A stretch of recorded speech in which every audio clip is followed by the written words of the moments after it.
Magandang araw mga kaibigan. Pag-usapan natin ngayon ang pahayag ni Congressman Pantaleon Alvarez tungkol sa pahayag o pag-amin ni Congresswoman Stella Kimbo doon sa blank item sa BICAM. Ito, post ito ni Jay Sonsa, isinare niya yung statement ni Congressman Pantaleon Alvarez. Sabi ni Jay Sonsa, former Speaker Pantaleon Alvarez pasalamat, Appropriations Committee Chairperson and Marikina City Congresswoman Stella Luz Kimbo on the lawmakers' admission that there was a falsification of legislative documents. Okay? Basahin ko yung exact statement ni Congressman Alvarez. Sabi niya, magpasalamat tayo sa honesty ni Congressman Stella. Yung pag-amin niya sa nangyari, inamin niyang nagkaroon ng falsification of legislative documents. Ang parusa diyan, pagkakakulong ng prison correctional kasama ang multa. Okay, so mga isang linggo siguro na iniiwasan ni Congresswoman Stella Kimbo yung issue sa blank item sa BICAM. Kawawa ang mga reporters na humahabol sa kanya, hindi siya sumasagot. Then finally, 2 days ago siguro, nagsalita na siya. At lantaran, inamin niya na may blank items sa BICAM report. So, settled na yung issue. Meron talaga. So, ito yung sinasabi ni Congressman Alvarez. Yung pag-amin niya na mayroong blank items, nangangahulugan na nagkaroon ng falsification of legislative documents. Correct me if I'm wrong. Ang alam ko, abogado itong si Congressman Alvarez. Abogado. Okay? So, ito rin yung sinasabi ni Attorney Vic Rodriguez na yung pag-fill in the blanks is falsification of legislative documents. So, ang parusa, prison correctional, ang maximum niyan is 6 years na pagkakakulong plus multa. Nakalimutan ko kung magkano yung multa. Kaya lang, medyo matagal-tagal din yung maximum na 6 years na pagkakakulong kung mapatunayan. So, yun na. Mabilis po ang aksyon sa grupo ni Congressman Ungab, Attorney Vic Rodriguez at iba pang petitioners. I think kahapon or 2 days ago, naisampa na nila, 2 days ago, January 27, naisampa na nila yung petition for certiorari and prohibition sa Supreme Court. Ang mga respondents, si Executive Secretary Lucas Bersamin, Senate President Chis Escudero, and Speaker of the House Martin Romualdez. Sila yung respondents.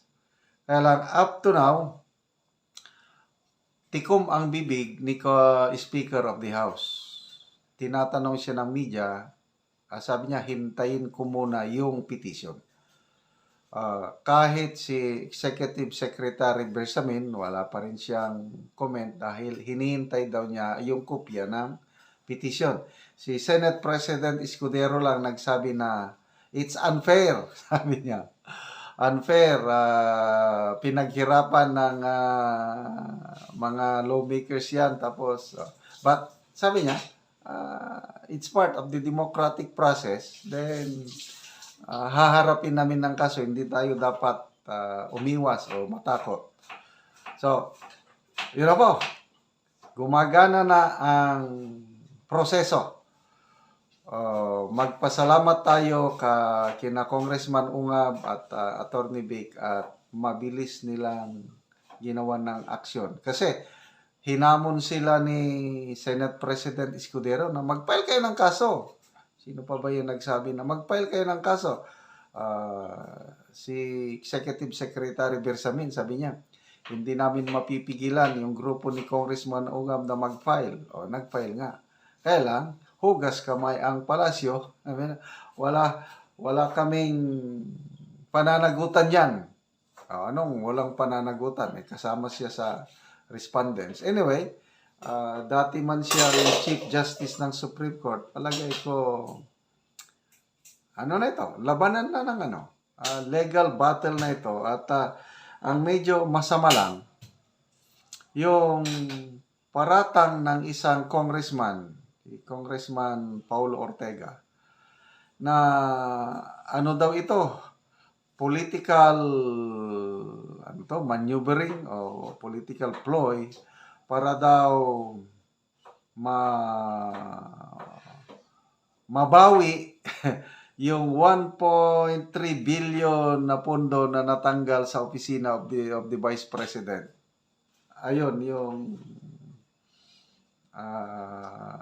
hinala ni Congressman Paulo Ortega. But anyway, bahala siya kung yun ang pananaw niya, kailang napakalayo naman.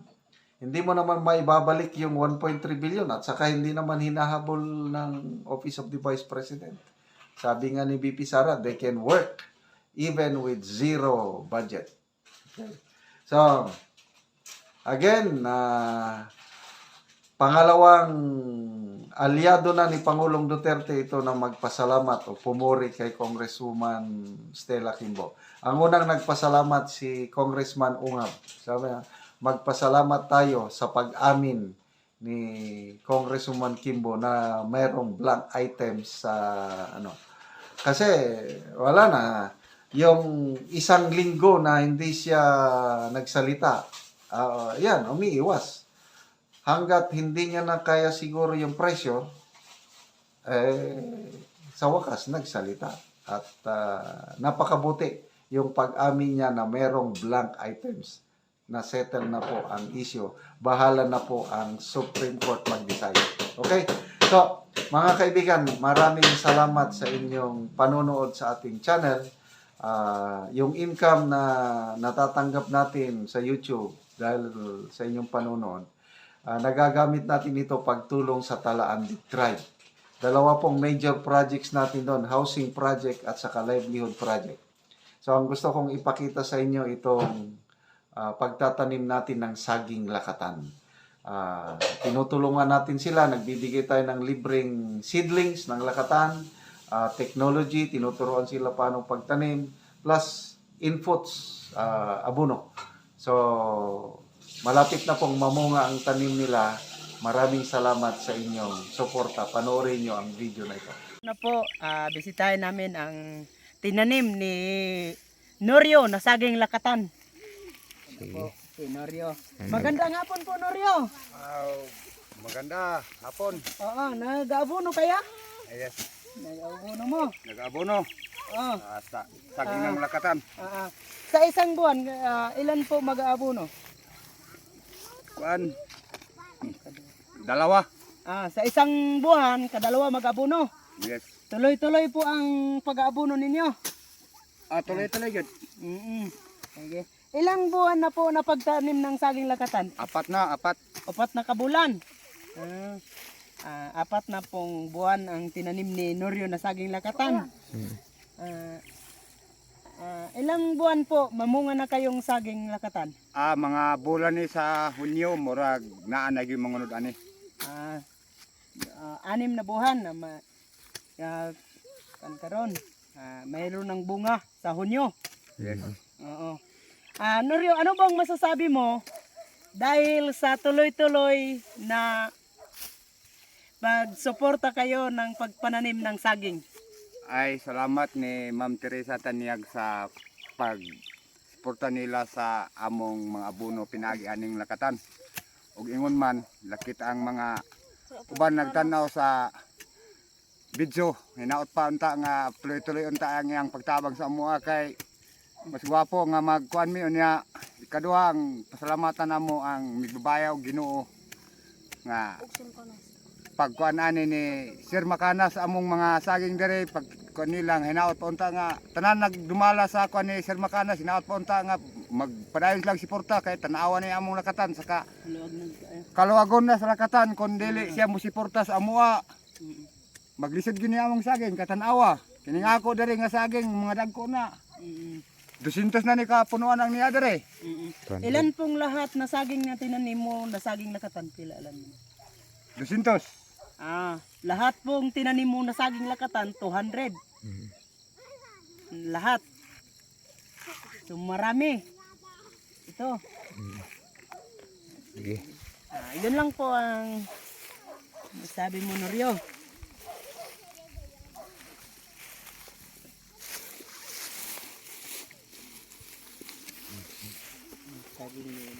Ang saging Norino yang tinanim. Oh.